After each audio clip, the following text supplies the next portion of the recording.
राधे राधे। कैसे हैं आप लोग? पूर्ण विश्वास है बहुत ही कुशल मंगल होंगे और उतने ही कुशल मंगल ढंग से आप लोगों का दिन भी चल रहा होगा। लगातार हमसे एक प्रश्न अवश्य ही पूछा जाता है और वाकई में यह गंभीर प्रश्न है और एक गंभीर चुनौती भी है जो नए कथाकार तैयार हो रहे हैं। प्रश्न कुछ इस प्रकार से उठता है, कहते हैं गुरुजी हम अच्छे से मेहनत कर रहे हैं, कथा सीख रहे हैं, श्लोक बोलने का अभ्यास कर रहे हैं, लेकिन हमारे सामने एक चुनौती यह है कि आगे चल के हमको कथा कैसे मिलेगी। कुछ ऐसे भी होते हैं कि गुरुजी हमने कथा सीख ली, एक दो कथाएं करी भी, अब अच्छे से हम कथा कर तो लेते हैं, लेकिन समस्या यह है कि हमको कहीं कथा करने के लिए कथा ही नहीं मिल रही है, कथा करने का अवसर ही नहीं मिल रहा है। आखिर क्या कारण होगा? इसमें एक गहन विश्लेषण आइए करते हैं, जिसके बाद वो गलतियां जो हम अभी तक करते आए हैं वो गलतियां ना करें और हमको कथा कहीं ना कहीं मिल पाए। ठीक है ना? कथा मिलना कोई चमत्कार नहीं है कि आपके पास कोई आकर के चमत्कार हो जाएगा और आपको कथा मिलना शुरू हो जाएगा। ठीक है ना? कथा आपको कब मिलती है, कैसे मिलती है, वो हम समझते हैं। ठीक है ना? कोई ट्रिक नहीं बताने वाले, कोई मंत्र तंत्र जादू टोना ये सब नहीं बताएंगे। क्यों? क्योंकि वो हमको आता नहीं भाई। हम फैक्ट में बात करेंगे आखिर क्या करना चाहिए। बहुत सारे ऐसे विद्वान भी हैं जो आज कथा तो कर रहे हैं, लेकिन एक समय ऐसा भी था कि उनके पास कोई कथा नहीं थी। जब कथा नहीं थी तब वो क्या कर रहे थे, और जब आपके पास कथा नहीं है तो अब आपको क्या करना चाहिए, इसी विषय में चर्चा करते हैं। देखिए, दो तरह के लोग होंगे, आप समझिएगा बात को। दो तरह के व्यक्ति हैं, ठीक?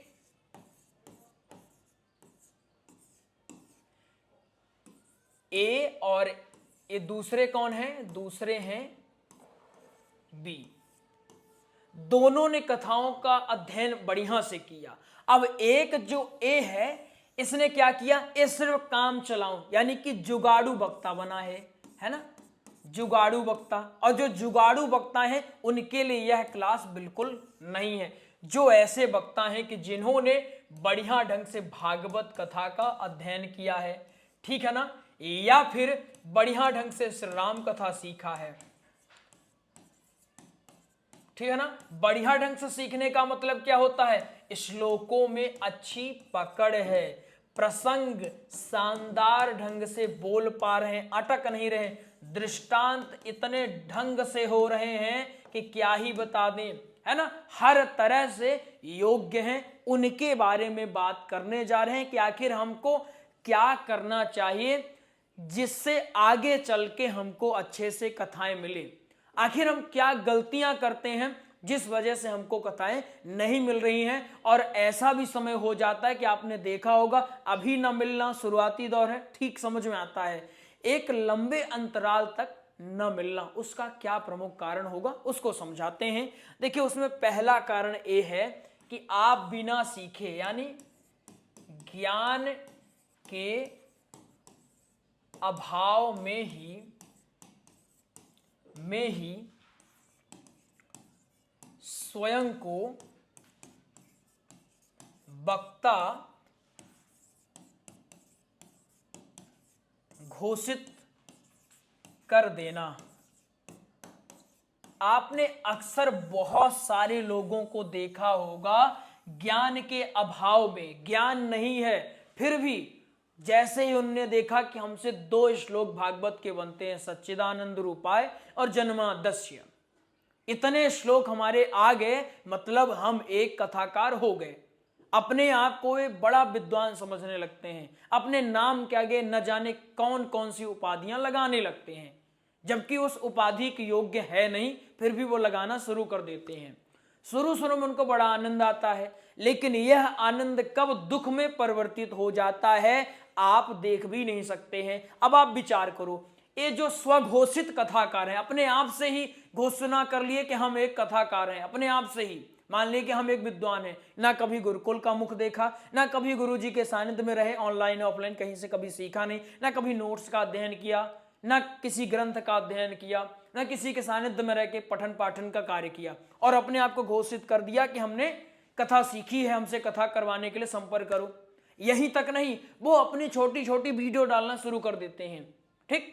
और आपका इंप्रेशन तो आसपास से ही उठेगा, आसपास के लोग पहले आपको पसंद करेंगे, भाई आपका पहले एरिया आपका आसपास रहेगा, फिर और लोग जानेंगे, फिर और जानेंगे, और धीरे धीरे यह एरिया विस्तृत हो जाएगा।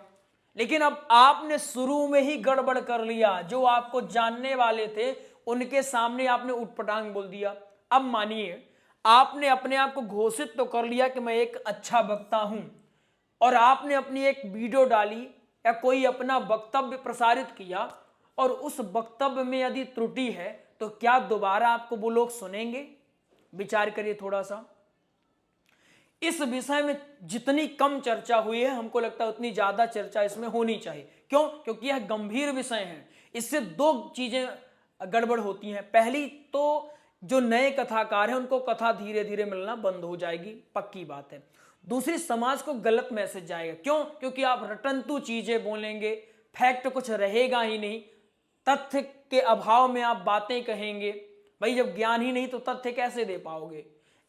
कब तथ्य दोगे? जब आप अच्छे से अध्ययन करोगे। स्थिति अगर यह है तो न आप तथ्य दे सकते हैं, न आप ढंग से वक्तव्य अपना प्रसारित कर सकते हैं। बात समझ में आई है? क्या करना है आपको? जब तक पूर्ण रूप से आप परिपक्व ना हो जाएं, तब तक समाज में प्रदर्शित करने की कोई आवश्यकता नहीं है कि आप ए हैं वो है, फलाना ढीम का कुछ बताने की आपको आवश्यकता नहीं है। क्लास देखने के बाद यह ले जाइएगा अपने साथ कि जब तक सीख लेंगे नहीं तब तक हम अपना वक्तव्य इधर उधर प्रसारित नहीं करेंगे। आपसे जितना आता है सत्संग आप कर सकते हैं, ठीक, सरलता के साथ आप सत्संग करिए, उतना ही करिए जितना आपको पता है। कोई कहता है महाराज थोड़ा सा आगे का बताओ, कहते महाराज अभी हम सीख रहे हैं।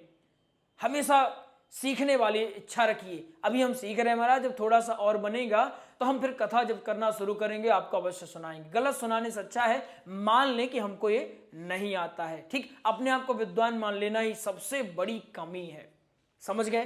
पहली गलती क्या है अपनी? हम अपने आप को ही मान लेते हैं कि हम सर्वज्ञ हैं और अपना वक्तव्य इधर उधर प्रसारित करते हैं। दूसरी बात जो आपने अक्सर देखा है,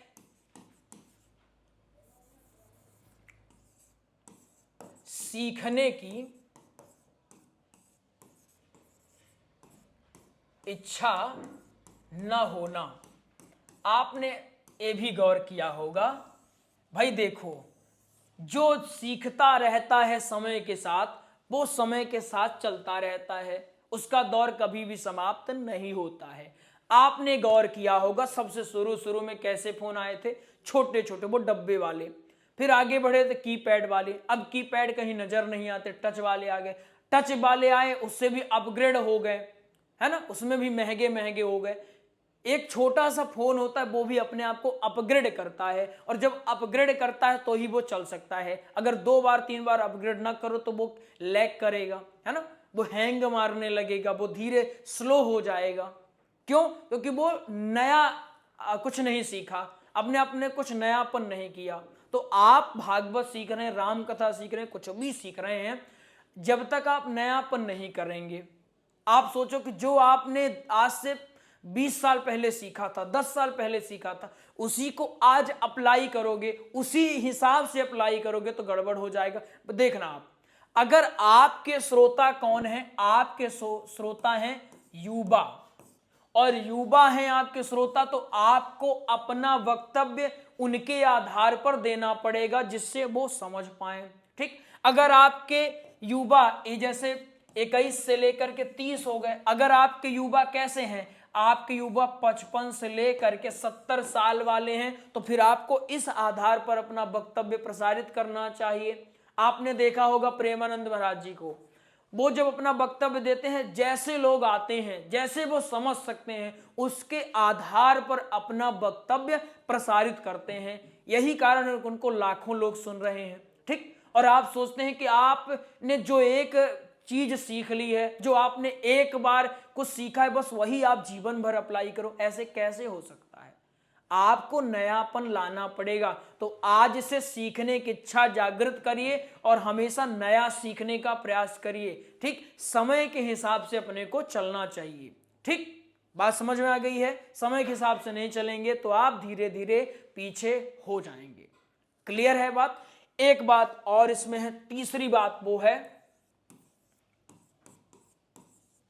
गुरु भाइयों से कम प्रेम। इसके कई तरह के कारण हो सकते हैं। गुरु भाई, जैसे आपने जहां भी सीखा होगा गुरुकुल में, ऑनलाइन ऑफलाइन, जैसे भी गुरु के सानिध्य में रहकर, वहां आपकी मित्रता आपके गुरु भाइयों से हुई होगी। उनसे आपकी जो मित्रता है, जो प्रेम है, वो कम नहीं होना चाहिए। यही लोग हैं, जैसे मान लो आपका एक सर्कल बना, समझना, ये अक्सर लोग बताते नहीं लेकिन ये बहुत काम का है ना। जो कर्मकांडी ब्राह्मण है उनसे पूछिएगा इसकी महत्ता क्या है, वो आपको बढ़िया से बता देंगे। ठीक, जब आपके एक अच्छा ग्रुप है, इसमें ग्रुप सारे के सारे कैसे हैं, सारे के सारे हैं जो कथा से डायरेक्टली जुड़े हुए हैं। कथा, कोई राम कथा कर रहे हैं, कोई भागवत, कोई देवी भागवत, कोई भागवत ही भागवत कर रहे हैं सारे, है ना। आप भी उसी ग्रुप में जुड़ गए हो और सबसे बढ़िया से प्रेम है, निष्ठा के साथ आप सम्मान सबका बढ़िया से करते हो, है ना। किसी से जलन नहीं है, द्वेष नहीं है, ईर्षा नहीं है, सबके साथ प्रेम है अच्छे से। मान लो इनको कोई कथा मिली, ठीक, और इनका संपर्क क्या है, आपसे अच्छा खासा है, और इस डेट में इनको मान लो कथा मिली 23 जनवरी की, और इनकी बुकिंग है 23 जनवरी में, या फिर बुकिंग नहीं भी है तो इनको लग रहा है छोटी कथा है, अब हम इसमें जाएंगे ठीक नहीं है, एक काम करते हैं अपने उस मित्र को भेज देते हैं और हम अपना दूसरा काम कर लेंगे। ठीक, उस डेट में इन्होंने आपको बोला और आप चले गए इनके यहां कथा करने। ये कैसे हुआ, जब आपका कांटेक्ट था। इसमें कांटेक्ट का बड़ा वो है रोल। कांटेक्ट जितना अच्छा होगा, लेकिन अच्छे लोगों के साथ, सज्जनों के साथ, है ना, दुर्जनों के साथ नहीं, सज्जनों के साथ जितना अच्छा कांटेक्ट होगा, ये आप समझिए धीरे धीरे आपका प्रचार अच्छे से होगा। आपको अपने स्तर पर भी काम करना पड़ेगा, लेकिन कब, जब आप में वाकई में योग्यता हो जाए तब। पहले तो अच्छे से किसी गुरु के सानिध्य में रह करके पढ़िए। आजकल ऑनलाइन ऑफलाइन हर तरह की व्यवस्था है, बस पढ़ने वाला कोई होना चाहिए तब। उसके बाद उनसे आदेश लीजिए कि क्या अब मैं कथा कर सकता हूं।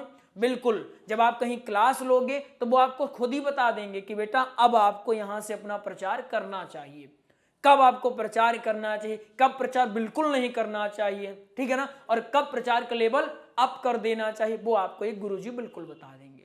ठीक है ना, ये करिए, बढ़िया से ग्रंथ पढ़िए, नोट्स का अध्ययन करिए, ठीक, बोलने का अभ्यास करिए, उसके बाद उतरिए जब परिपक्व हो जाइए। जैसे एक बच्चा है, वो चाहता है कि मैं पुलिस अफसर बन जाऊं, ठीक, या फौज में चला जाऊं, तो उसमें क्या है, खूब दौड़ाते हैं, 1600 मीटर रनिंग है उसमें। तो अगर वो बिना अभ्यास के चला जाएगा तो क्या होगा, वो थक भी जाएगा, बाहर भी हो जाएगा, ठीक है ना, हर तरह की उसको समस्या होगी। अगर बिना वो अभ्यास के चला गया तो हो सकता है अगर अधिक दौड़ दिया तो दिक्कत भी हो गई, लेकिन वहीं अगर अभ्यास करके गया है तो वो आसानी से दौड़ लेगा।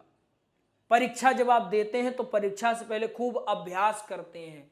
10वीं छोटी छोटी परीक्षा, 10वीं 12वीं की परीक्षा देने जाते हैं तो खूब अभ्यास मास्टर साहब करवाते हैं, उससे पहले खूब सारे टेस्ट करवाए जाते हैं। तो ये तो बहुत बड़ा पद है, गरिमामयी पद है, भागवत प्रवक्ता, व्यास गद्दी।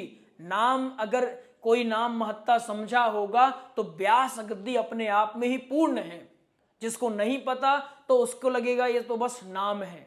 तो आप उस पद में विराजमान होने जा रहे हैं और आपने सोचा कि मैं 2 श्लोक सीख करके या 1 महीने 2 महीने सीख करके बढ़िया से कथा करूं, मेरा प्रचार हो जाए, बिल्कुल नहीं हो सकता। और ये अच्छी बात है, समाज उन्हीं को आगे बढ़ावा दे रहा है या उन्हीं को सुनता है जो वाकई में योग्यता रखते हो। जिनमें योग्यता नहीं है समाज उनको धीरे धीरे किनारे कर देता है। क्या ऐसे करना है, जब तक सीखेंगे नहीं तब तक प्रचार करेंगे क्या, बिल्कुल नहीं करेंगे। पहली बात आपने सीखा। दूसरी बात आपने यहां क्या सीखा है, ठीक है ना, ज्ञान का अभाव ये होगा तो हमको अपना प्रचार नहीं करना, जब तक पूरा ज्ञान नहीं होगा तो नहीं सीखो करेंगे, ठीक है ना। फिर आपने क्या सीखा, सीखने की इच्छा कभी भी समाप्त नहीं करेंगे। फिर आपने क्या सीखा, अपने गुरु भाइयों से मित्रता बिल्कुल बढ़ाएंगे, ठीक है ना। गुरु भाई हैं, उनसे मित्रता अपनी बनी होनी चाहिए। गुरु भाई या ऐसे जो आपके विषय से जुड़े हुए हों, ठीक है ना, वैसे आप काम करेंगे। इस आधार पर आप काम करके देखिए, आपको कथा बिल्कुल मिलेगी। पहले सीखिए, ज्ञान की पूजा सदैव होती, पहले ज्ञान तो ग्रहण करिए। ज्ञान अगर आ गया अच्छे से तो बिल्कुल आपकी पूजा होगी। जैसे देखो, अगर पुष्प सुगंधित हो गया तो उसके पास भंवरे स्वतः दौड़ कर आएंगे, उसको भंवरों के पास जाने की आवश्यकता नहीं पड़ेगी। ठीक है ना। तो पहले सुगंध तो ले आइए, सुगंध आ जाएगी तो ऑटोमेटिक लोग सुनने वाले आपके पास अवश्य आएंगे। ज्ञान होगा तो उसको सुनने वाले, ग्रहण करने वाले बिल्कुल आएंगे। ठीक है ना, बात समझ में आ गई है। चलिए आपको एक जानकारी दे देते हैं जो कि शुरू में देना था, कोई दिक्कत नहीं। ये भागवत कथा और श्री राम कथा का सरलतम नोट्स तैयार हो चुका है। आप पीडीएफ भी ले सकते हैं, घर पे भी मंगा सकते हैं। यहाँ शुल्क आप देख सकते हैं पीडीएफ का 489, ये हस्तलिखित है, और टाइपिंग में यही पीडीएफ 1389 का। घर पे मंगाएंगे पुस्तक के रूप में तो 2200 रुपए। श्री राम कथा का भी नोट्स तैयार है, 1449 रुपए में हस्तलिखित पीडीएफ और 3800 रुपए में टाइपिंग के साथ पुस्तक के रूप में आपको भेज दी जाएंगे। कुछ इस प्रकार से भागवत कथा के नोट्स रहते हैं, ये आप देख सकते हैं। इस प्रकार से पूरा अलग अलग है ना, जैसे पहले दिन का, फिर दूसरे दिन का, तीसरे दिन का, सब अलग अलग रहता है, एक में ही हमने नहीं बनाया। इससे आपको क्या होगा भाई, पहले दिन की कथा है तो पहला नोट्स लेके जाए, दूसरे दिन दूसरा, 7 दिन के 7 अलग अलग नोट्स भागवत के और 9 दिन के अलग अलग हमने बनवा दिया है। बढ़िया ढंग से अध्ययन आप कर सकते हैं। और कथाओं के प्रचार के लिए ये दोनों नोट्स, ठीक है ना, हनुमंत कथा 3 दिवसीय और सत्संग का नोट्स, ये आप शुल्क विवरण देख सकते हैं और कॉल करके आप मंगवा सकते हैं। नंबर आपके स्क्रीन पर दिखाई दे रहा होगा 8269386376। इस नंबर में आप कॉल करेंगे, आपको अधिक जानकारी मिल जाएगी। आइए मिलते हैं किसी और क्लास में, तब तक के लिए राधे राधे।